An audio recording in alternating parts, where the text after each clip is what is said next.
Hey guys, Be Grim here. So, this is part one of a two-part review. This is the original 1982 Poltergeist. Part two is the remake. And the kind of comparison contrast final verdict. So, I'm going to break this down into three parts. We're going to have the plot. We're going to have the cons and pros, and yes, that is in the correct order.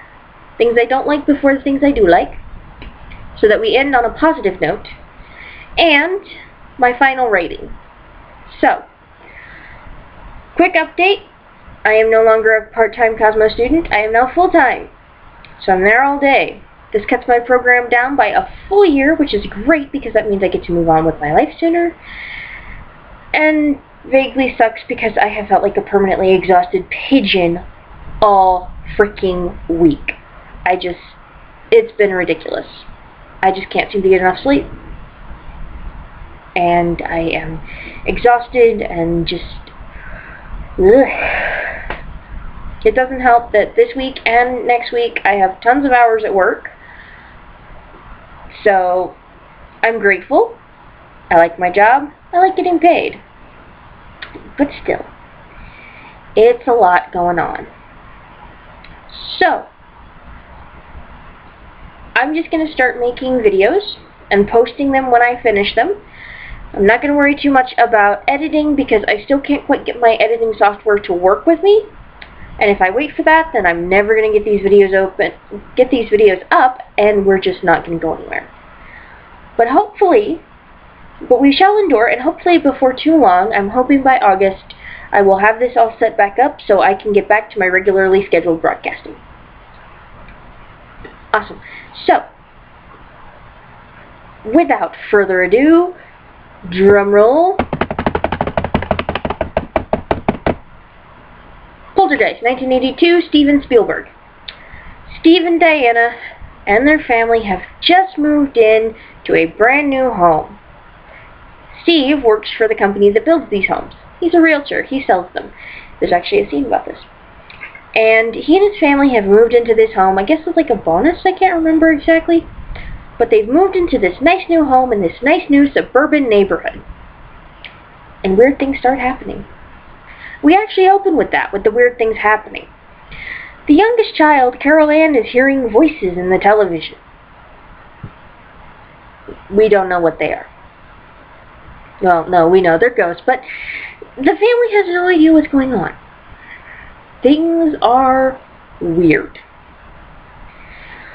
After an incident in which Carol Ann wakes up the entire family screaming at the TV, followed by a very creepy, "They're here," weird things kind of become the motto of the day. At first, it's fairly harmless and kind of funny. But then it takes an alarming turn for the worse when Carol Ann is quite literally kidnapped into basically a ghost world, a ghost dimension, running parallel to our own. The family then has to try and get her back. They go to a paranormal investigators. I can't talk. They go to these paranormal investigators who are part of the college, and those people come out and start trying to figure out what's going on. What they figure out is that the bodies, the cemetery that had previously been on the land that the house was built on, was never moved. The tombstones were moved, but the bodies weren't. These spirits have now been disturbed, and they are restless. They've been distracted from the light that they're supposed to be going to by Carol Ann's bright and innocent spirit. And more than that, they're trapped. There is a thing, a demon, a demonic dark presence, the Beast, that's trying to use Carol Ann as a way to control these other spirits. So they've taken her. Now, the family has to get her back. Diana launches a daring rescue with everyone else and manages to get Carol Ann back. Happy story all around. So, pros and cons. Cons and pros. Here we go. Things I don't like. Number one, I thought it was kind of ridiculous that they moved the tombstones, but not the bodies. It just seems kind of odd to me that you wouldn't move both. I get it, it's supposed to be that this was cheaper and they just didn't want to do it, but it kind of seems a bit awkward. And it seems like a really bad business move, because all that needs to really happen is for there to be some sort of major natural disaster, earthquake, flood, that brings up enough ground for people to realize that, oh, our loved ones are not where they are supposed to be. Where are they? Yeah.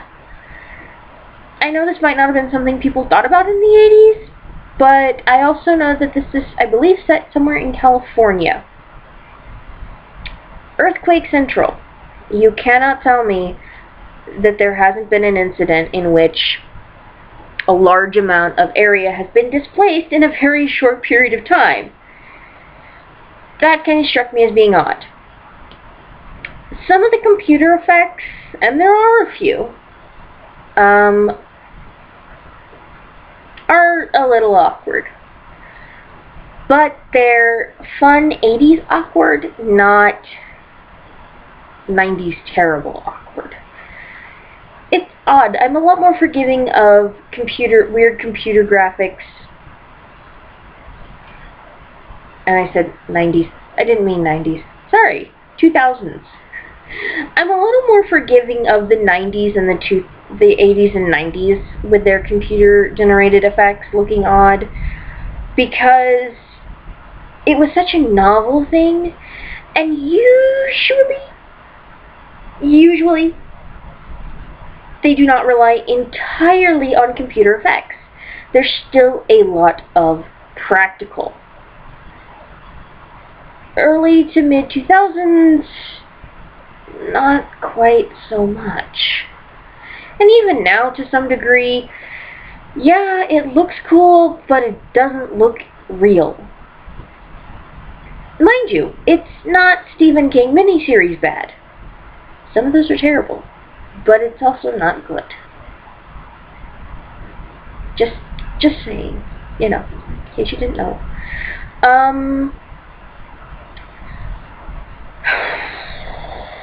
What else didn't I like?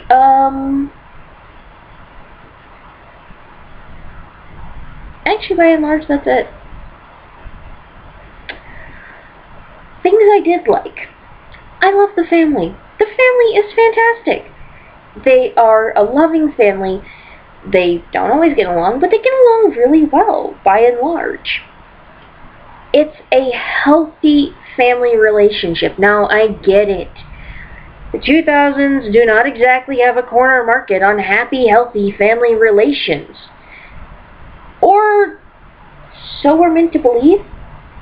Look, I come from a broken home myself.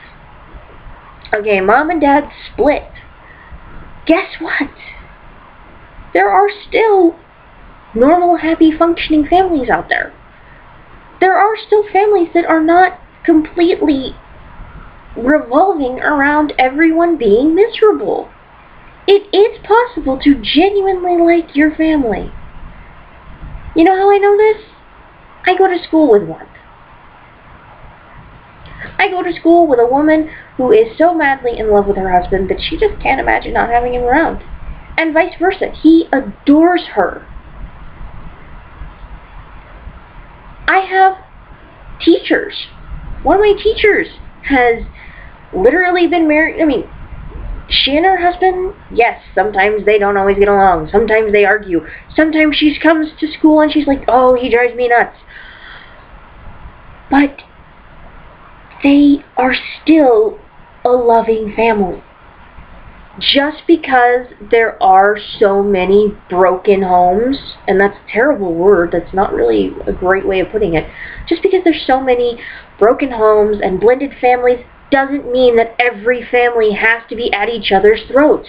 It is okay to have a normal, loving, nuclear family.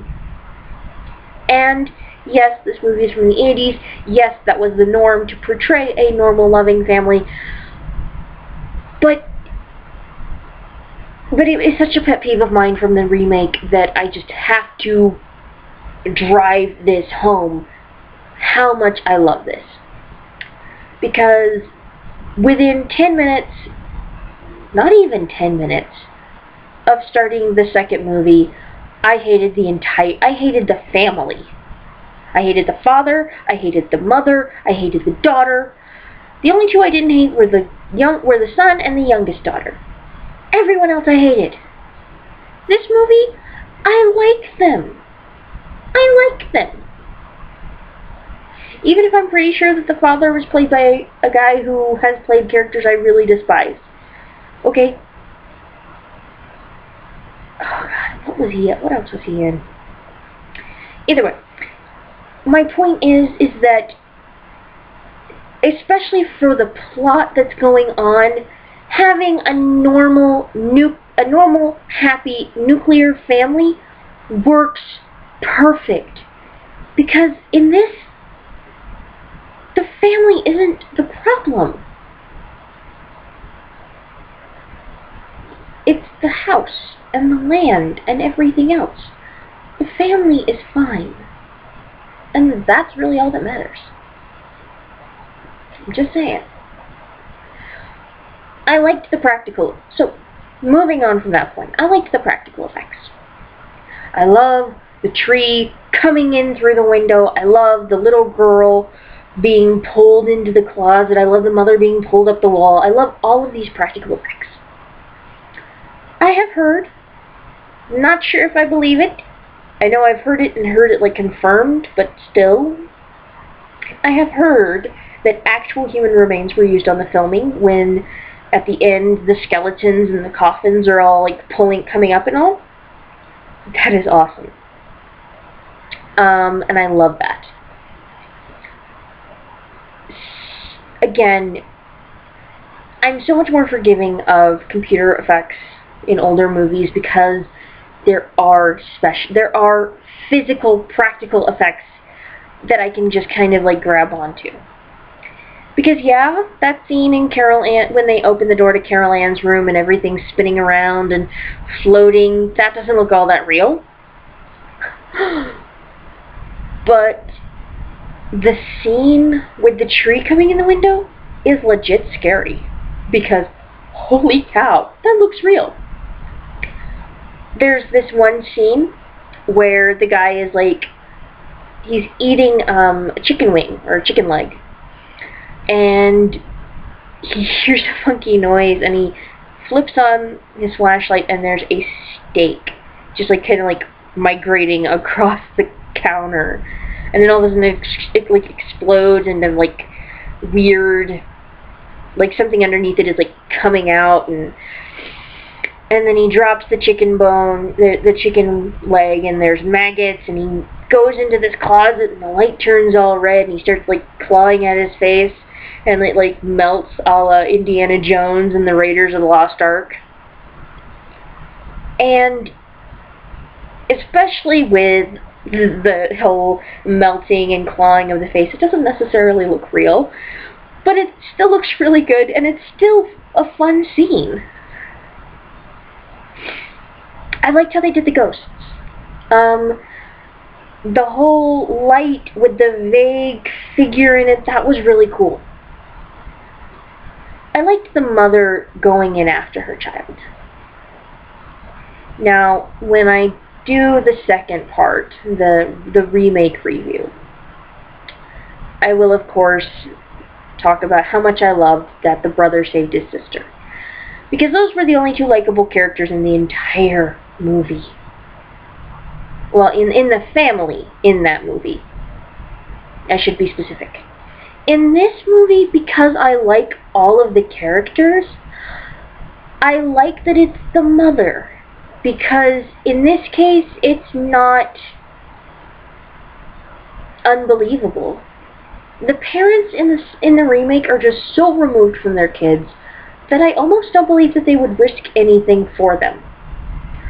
In this movie, because it is a strong, happy nuclear family, Of course that mother is going to jump into the unknown to save her child.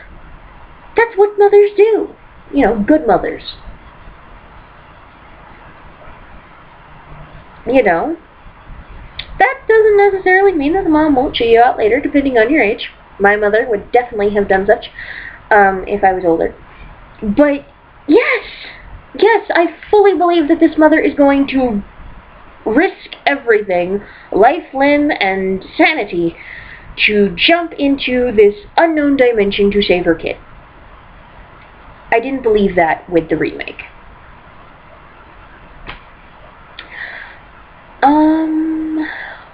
What else? There's so many things I like about the original, which I'm going to give it an 8 out of 10. Not an 8 out of 10. I'm going to give it a 9 out of 10, and I'm going to explain why. But give me just a second. Why it's not a 10 out of 10. Let's see. I like how, and this is just something I like about older movies in general, I like how it's sort of a moving time capsule. Sometimes we don't quite realize just how very much things have changed. And a great example of this, right in the beginning of the movie, there is this scene where this guy is riding down the street on a bike, and he's carrying a cardboard flat, partial box, with cans of, I believe it's beer. I'm assuming it's beer. And these kids, after he passes them, they send off their RC cars, their remote-controlled cars, and at just the right moment, they get past him and cross the cars in front of him so he crashes. And the beer cans just explode everywhere. And all I can think is, you know, nowadays, those little kids would get in trouble somehow. Like, serious trouble somehow. It wouldn't just be a slap on the wrist. These kids are at least 12, 13. They would have gotten in more trouble for property damage nowadays. And I can understand why. But it does make it kind of funny when you think about how, oh, kids these days have no respect for anything. Okay. If you say so. I'm not going to argue with you. It's not worth it. I'm just going to be sitting over here thinking personally to myself, what an idiot you are. I do love seeing, again, time capsule moment, the scene in the beginning where the guy is changing the channel on the TV, and he and his neighbor are on the same frequency, so every time one of them changes the channel with the remote control, it changes both TVs.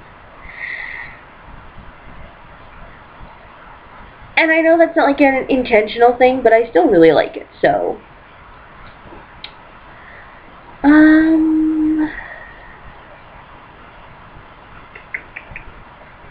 We've pretty much covered all of it. So, final verdict, like I said, a 9 out of 10. Why am I only giving it a 9 out of 10 instead of a 10 out of 10 when I like so many aspects of it? Well, ultimately, it's a little slow. I know. Bear with me. It starts a little slow. And I guess it's because I'm just like so used to modern horror where it's never over. Ever. Never over. Oh my god. Sometimes you just don't know when to end a movie. But at the end where they wheel the television out of the hotel room, I'm sitting there waiting for it to like flip on. Like even though it's sitting there unplugged on the motel deck, I'm waiting for it to flip on. And it never does. Which is a great thing. Don't get me wrong, that's great. But it does kind of give me an odd feeling that maybe like it's over. What do you mean it's over? How is it over?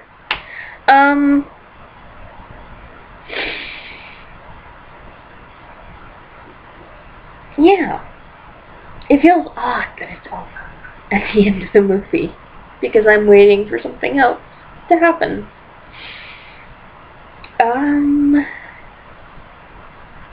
Yeah.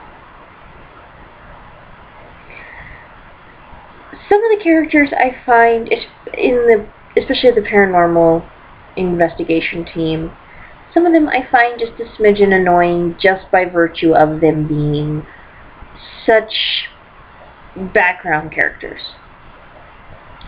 or being kind of removed from the family dynamic. I can't say I had that with the remake, because quite honestly, aside from the kids, those were the most enjoyable characters in the movie. Which is why in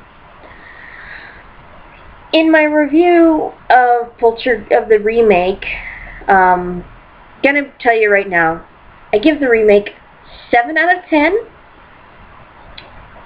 by virtue of it having some redeeming qualities, but because I have the original to compare it to, it gets knocked down to a 5. So 5 out of 10 for the remake. It's not the worst score I've ever given a movie, although I think it is the worst that I've ever given in a review. We'll get there. I'll have to do one of the ones where I literally gave it like a 3-star. But it's certainly not the best it could do.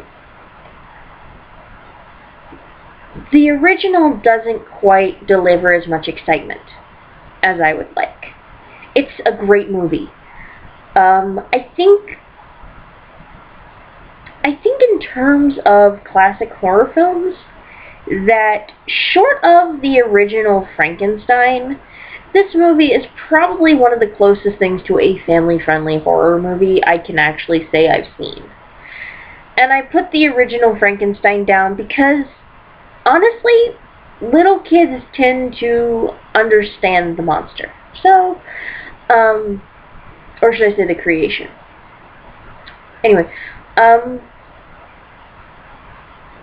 but yeah, I guess because I'm just so used to action movies and to higher action horror films like Let Us Pray, it just doesn't have as much excitement as I'd like. So for my personal rating, I give it a 9 out of 10. What can I say? At the end of the day, this is just my personal rating. So, this part 2 of this review will be up within just a few minutes of part 1. And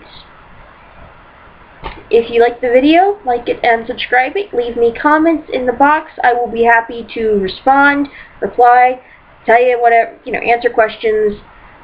And flat out, if there's a review you'd like to see me do, let me know. I'm always interested in that. So, good night, Gremlings. Creep it real. So, I had an addition to my Poltergeist original review. It's been a bit since I've watched the movie, and I was rewatching it right at that time. I had completely forgotten about the little psychic that comes in the original, which I can't believe I did, because it's quite possibly one of my favorite actresses from that time period. I cannot even begin to explain how much I love this woman.